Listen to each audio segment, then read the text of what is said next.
ቅባትን አሙቆ መቀባትና ከነቀዝቃዛው መቀባት ያለው ልዩነት ግን ታውቃላችሁ? እኔ በጣም ነው የገረመኝ ይሄን ነገር ያወኩኝ ጊዜ። ለብ ያለ አድርጋችሁ ትኩስ ሳይሆን የሚያበስል ትኩስ ሳይሆን ለብ አድርጋችሁ ነው መጠቀም ያለባችሁ። ለብ ስታደርጉት ምን ይሆናል? ጭንቅላታችሁ ሪላክስ ያደርጋል። ሁለተኛ ጸጉራችሁ እንዳይሰባበር ሪቴን እንዲያደርግ ለረጅም ጊዜ ይረዳችኋል። ይሄ ደግሞ ምን እንዲወረዳችኋል? ለወደፊት ጸጉራችሁ እንዲያድግ ያግዛችኋል ማለት ነው። በአንድ ቀን ጸጉር አያድግም። እሺ እዚህ ውስጥ 2 አይነት ቅባት አለ። ይሄ 3ኛ ነው የሚሆነው ማለት ነው። እንደዚህ 3 አይነት ቅባት ቀላቀልና ቤዚኩ ግን ዋናው ነገር ምንድነው መሰላችሁ?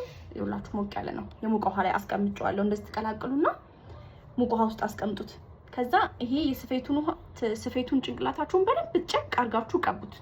ኦኬ ከመፍታታችሁ በፊት ነው። እሺ ከፈታችሁት በኋላ አይደለም መቀባት ያለባችሁ። መጀመሪያ ጭንቅላታችሁ ቆዳችሁ ጸጉሩ ሲፈታ እንዳይሰባበር አይደል አላማችን።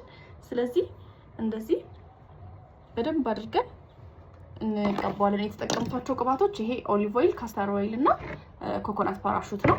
እናንተ ሞክሩትና ሐሳባችሁን ኮሜንት ላይ ስጡኝ። ግን በጣም ትልቅ ለውጥ ነው ያለው። እውነት ታመሰግኑኛላችሁ።